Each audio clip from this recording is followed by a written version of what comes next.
What's going on, everybody? This is an episode from the No Gimmicks Needed Wrestling podcast. Do you like podcasts and you want to see the full podcast? Make sure you check out the No Gimmicks Needed Wrestling podcast on all your podcast platforms, such as Apple Podcasts, Google Podcasts, Stitcher, Spotify, iHeartRadio, among many others. But you're listening to the episode right here on YouTube, so make sure you hit that like button and below, and make sure you hit the subscribe button to NC Studios and NC Level Up for all your gaming needs. This is the Nerd Coalition. Enjoy the show. Now, let's move on to Smackdown, because Smackdown had their after WrestleMania Smackdown, where it was going to feature a TLC match, which should have been featured on WrestleMania. And they can make an excuse and say, well, there was no time because the TLC match took the last 35 minutes of Smackdown. So they could have did it on WrestleMania Smackdown. No, damn that. Y'all could have took the New Day off. Oh, yeah, obviously.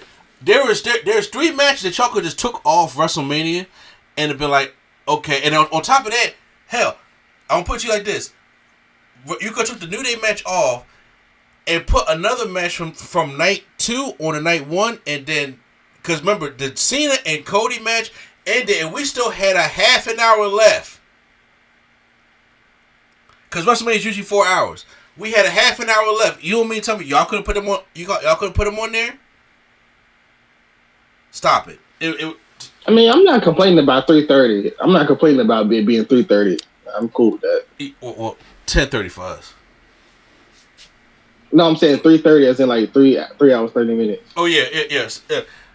No, you're right. I'm not mad at that, but I'm just saying, but also for opportunity for especially for how good the TLC match was on SmackDown, and for Motor City Machine Guns actually having an opportunity to be featured on WrestleMania, because once again, next year you don't know what could happen in a year. Oh, yeah. You don't know what could happen in a year. So I'm like, and this is the match that had the story to it. New Day and the Record Raiders didn't have a story to it. Tell me I'm lying. No, you're not lying. Which I thought Big E was coming out. That's why they did it, but nothing happened. So it's like, what's the point? Hell, I didn't even think Big E addressed them on the podium.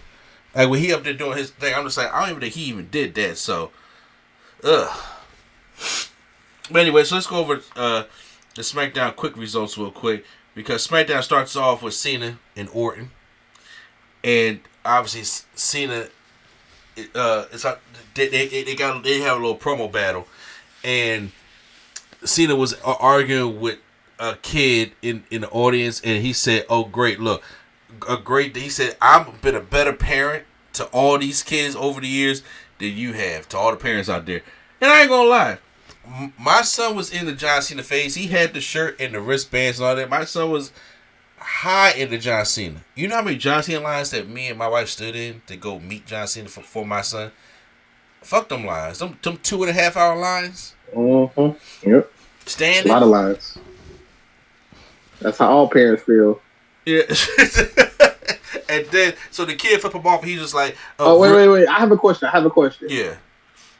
Since you're a parent that has a kid that likes John Cena, so he sells all his merch.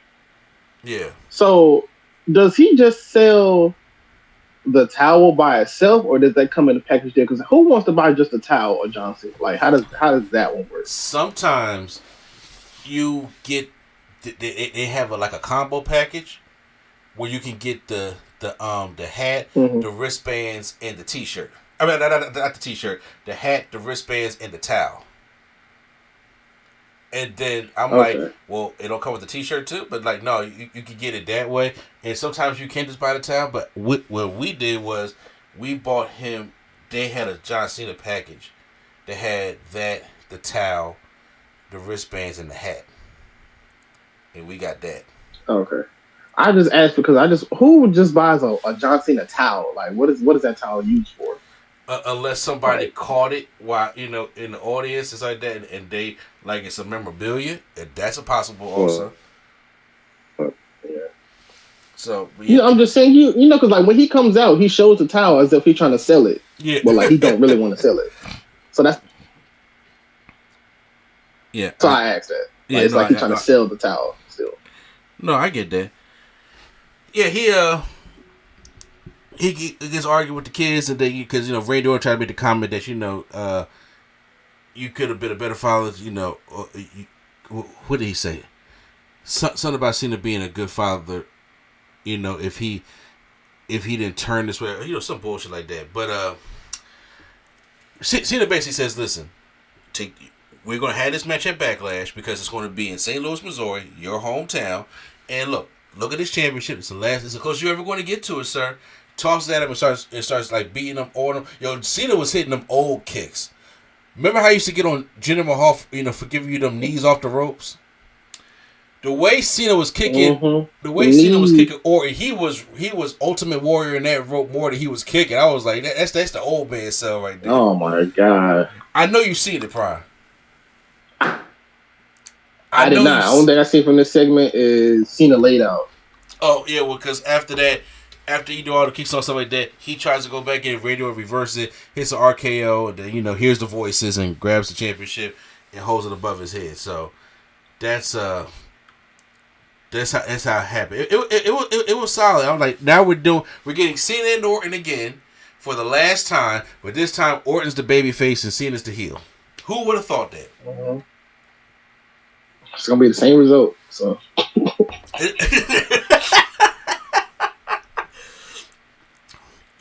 You ain't lying. They had Legado del Fantasma taking on Fraxium, who I'm going to assume got called up to the main roster. But they had... I have a small issue with that. Okay, I'm listening. Like, they are talented, but it's like... It's a lot of tag teams that I just don't...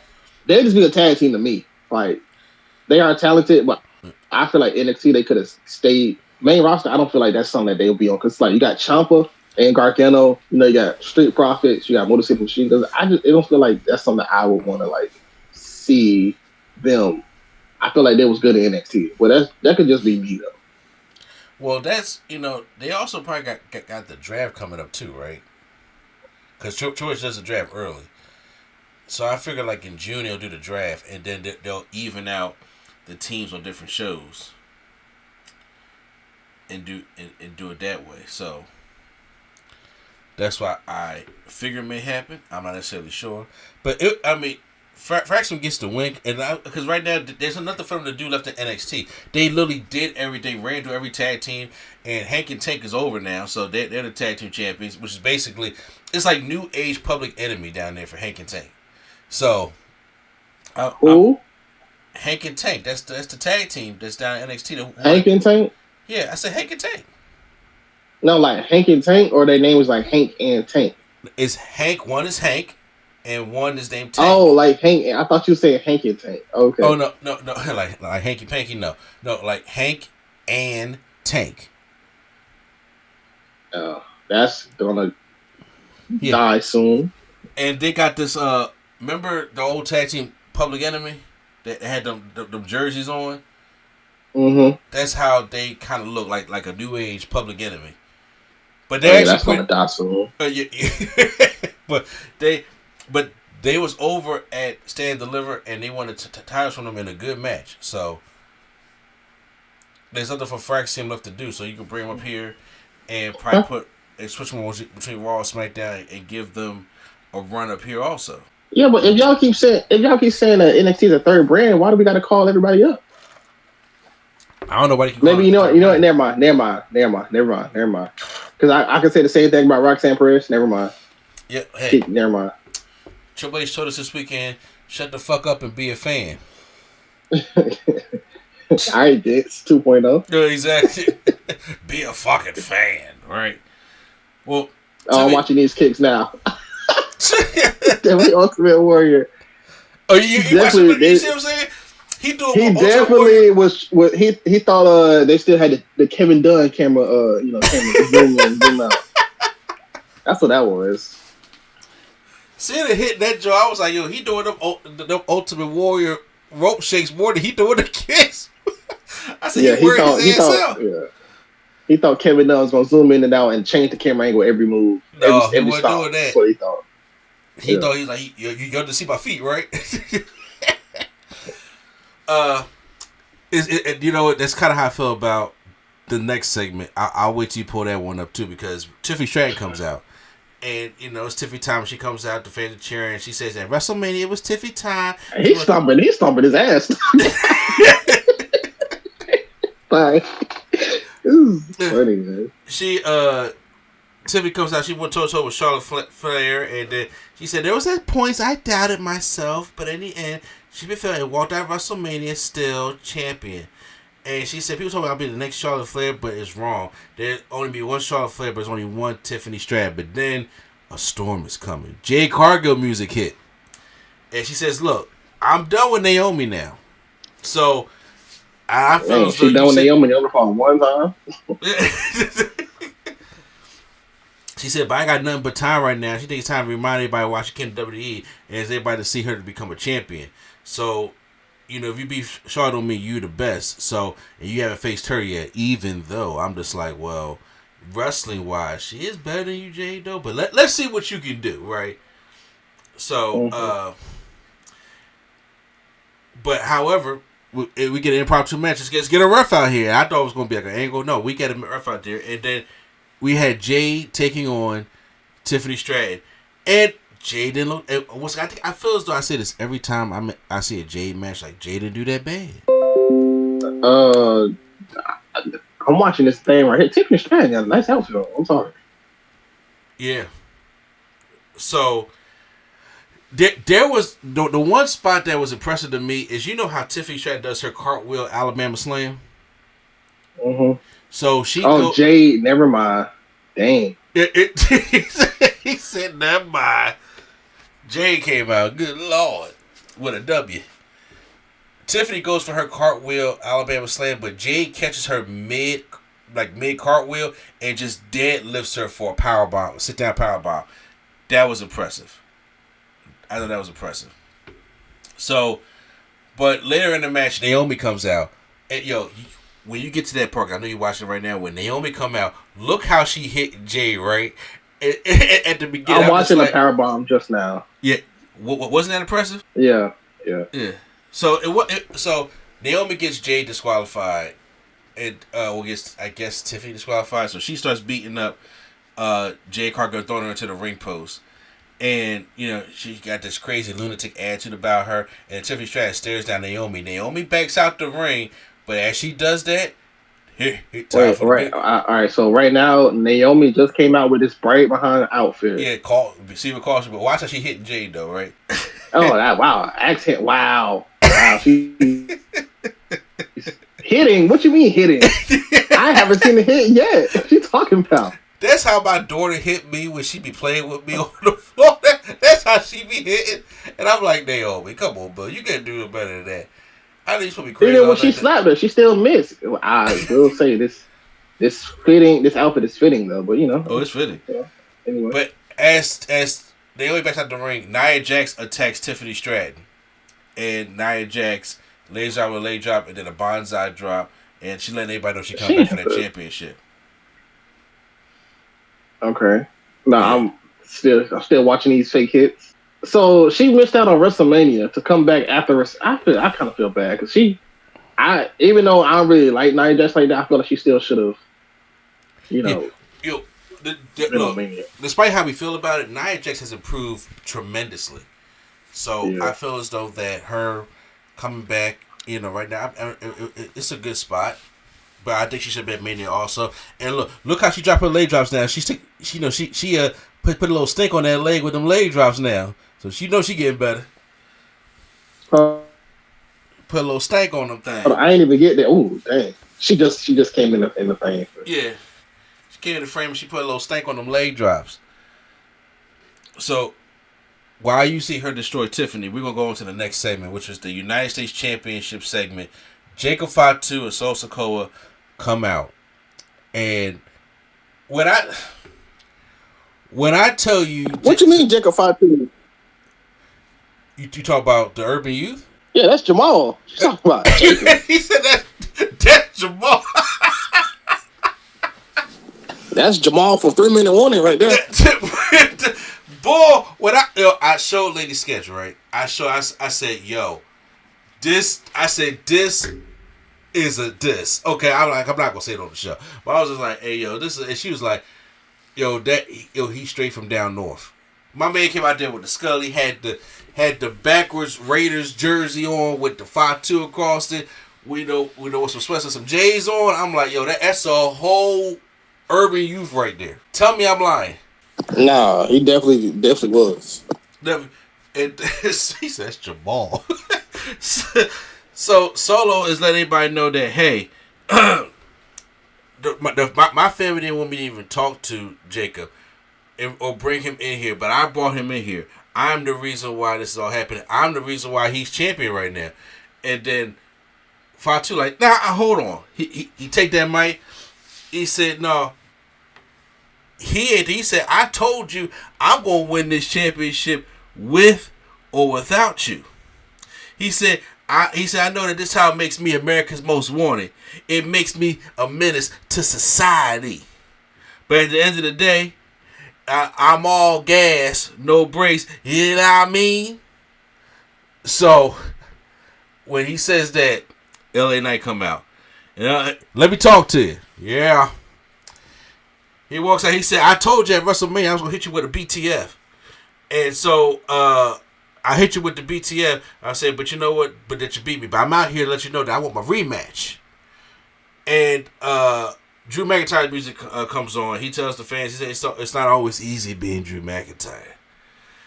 And said, I'm tall, jacked, handsome, and has some big guns. In person, I get screwed every title match. But at WrestleMania, he beat Damian Priest in one of the most... So here's the funny. He said he beat Damian Priest in one of the most violent matches in WrestleMania history. I was like, who told you to say that line? We've had more violent matches at WrestleMania that was probably Michael Cole.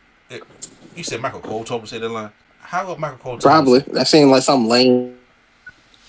No, it's probably somebody in the back like, Troy said, hey, look, really get that match over. I'm like, you do know Mick Foley and Edge is out Triple H, though. But Triple H don't sound like that's something lame. That sounds like something lame, like somebody like a suit would say, like probably Adam Pearce, or like a Bruce Pritchard.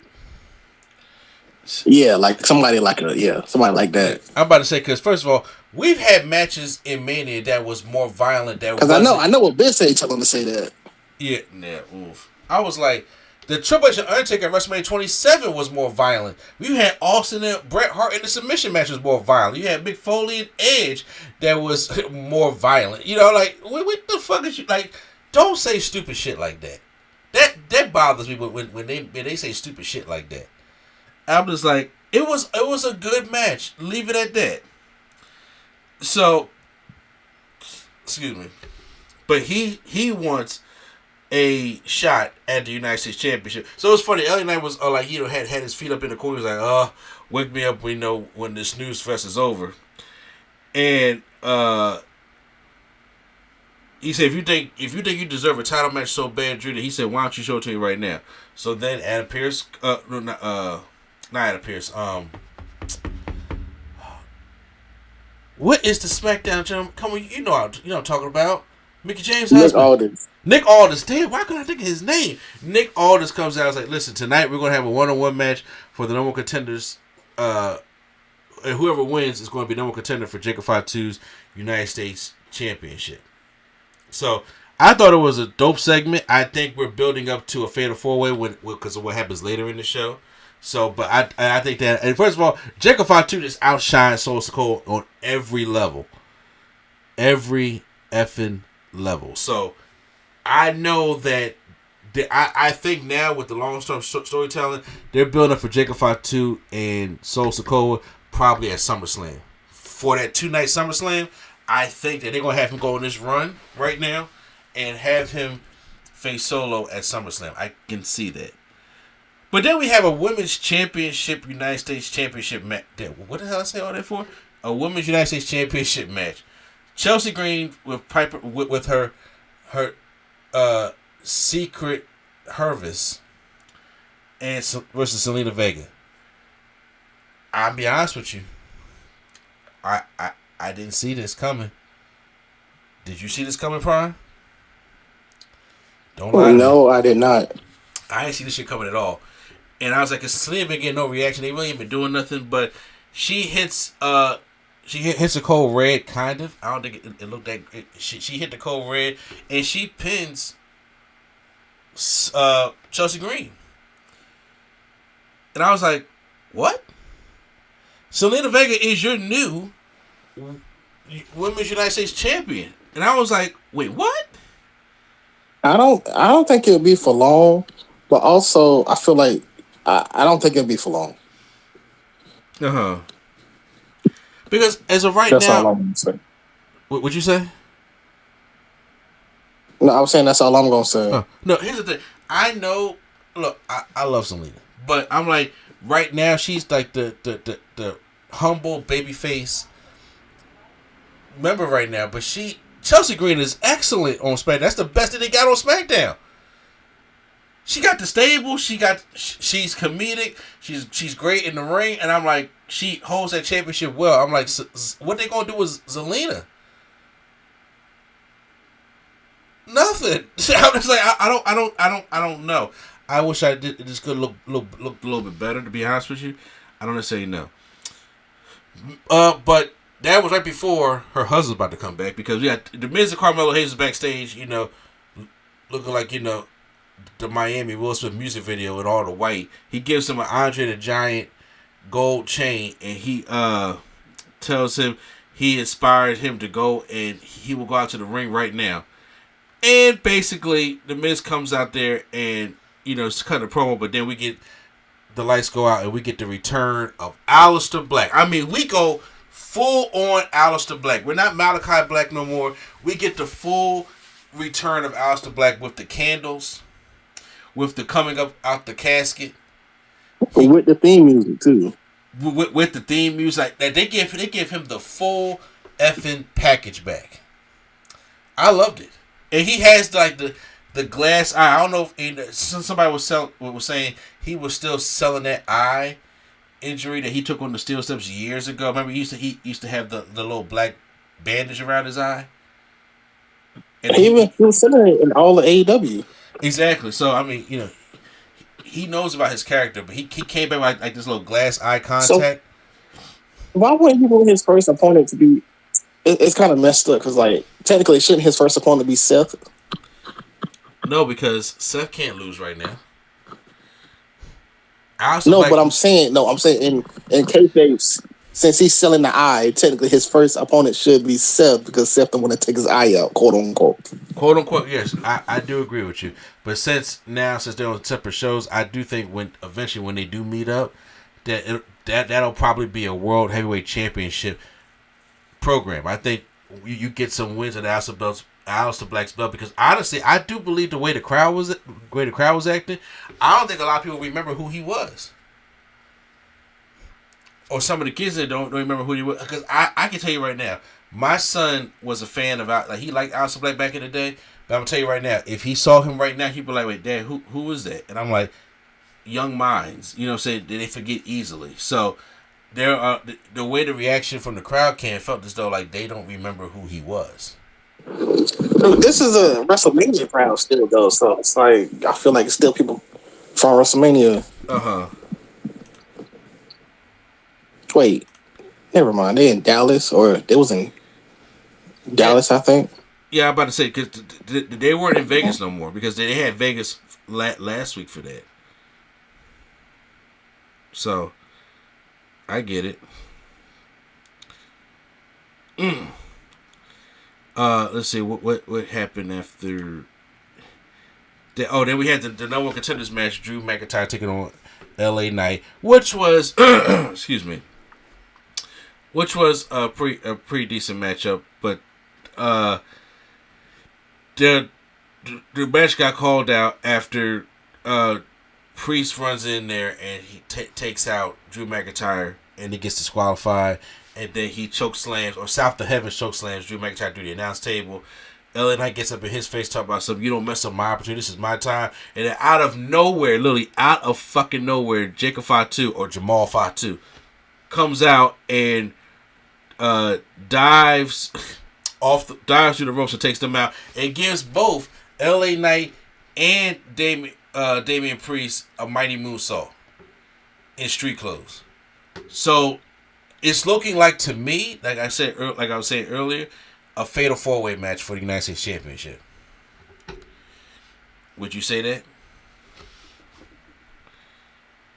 I mean, I wouldn't mind a fatal 4-way. That's a good little match. Or they could do it since Jacob elimination style and he just eliminate everybody in the match. That could be nice too. That can be pretty good also. I wouldn't mind it. I do think all 4 men is gonna probably be in there. So I think it's definitely gonna be a fatal 4-way. Then we get the main event, which is obviously the TLC match, the Motor City Machine Guns taking on DIY, taking on the Street Profits. The match that should have been at WrestleMania. And these guys came out and they illustrated to you why this match should have been at WrestleMania. And they went out there and they killed it. First of all, how do you feel about Ciampa's shaved beard? Don't like it, but they say he had to shave it because something happened to him or something. Something happened to him, you said? That's what they said. They said something happened to, I think, something happened to where he had to shave it. That's all I remember. Oh, okay. Because I don't like it. He looks weird as shit. Probably, but you know, like sometimes fish can make people. But the usual stuff here, Montez does Montez things. He flies over the ring and takes out everybody. DIY with the Cheers Motor City Machine Guns, they put one chair around Alex Shelley's neck, and then they swing another chair. It hit like a baseball.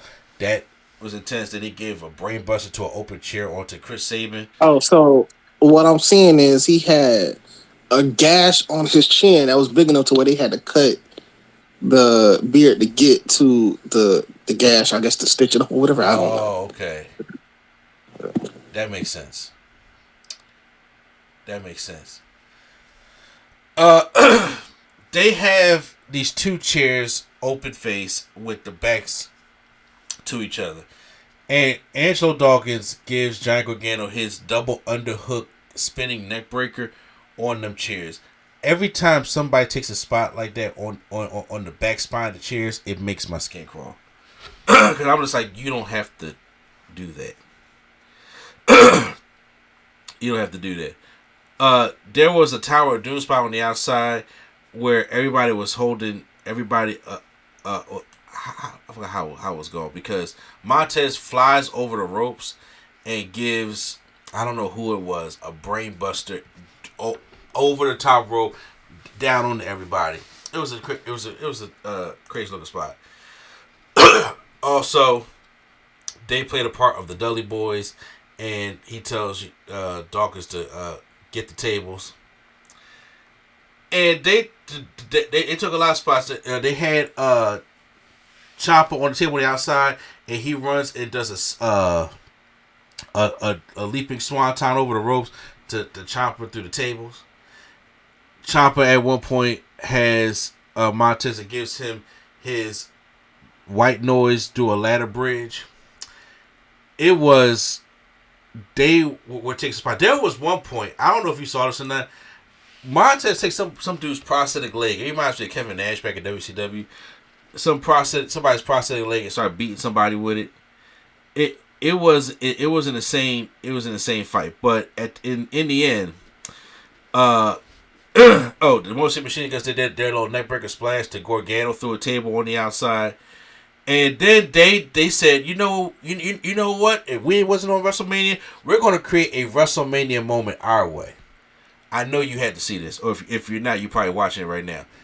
They had Ciampa swinging from the ladder, but underneath him was a table. So Dawkins, of all people, Dawkins was the one that gets on the ladder, and he was just like, he was going to play the part of Edge, while Ciampa was going to play the part of Jeff Hardy, and he's swinging from there, and the Machine Guns, I think, sets up the table. Dawkins comes and he spears Ciampa off the ladder, just like Edge speared Jeff Hardy, through the table. Now, even though if you really look back at it, Dawkins' feet crashed through the table first, so it's kind of like, he caught the most of that. But I still think I was like, okay, you know what? I'm not mad at for like recreating that spot, and even because Machine Guns was holding him so he could do it. So have you seen that spot, prior? No, I have not, but I'm watching some of the highlights now. Okay, when that happens, yeah, he speared him right through the table, and I was like, wow. And once again, it still looked dope, but I still think his foot caught the most of that. But however, in the end, the Street Profits retained their tag team championships, which I was expecting them to lose anyway. They just won them not too long ago. So, but this match should have been on Mania. Absolutely. It was a good match. Like I said, they gave him the last half hour on SmackDown. Not too many commercial breaks. I don't even know if I seen one, but they were out there and they showed why they should have been on the WrestleMania card, and I'm not mad at that. And that was what happened on SmackDown. I mean, they should have been on there to begin with because they had a story. So yeah, they had the story. I still think Raw was better, but that TLC match was good. Seeing Aleister Black return was good. So, and seeing the Orton Cena stuff at the beginning was dope. But other than that, SmackDown was kind of, once again, still kind of forgettable, as it usually been in these past couple.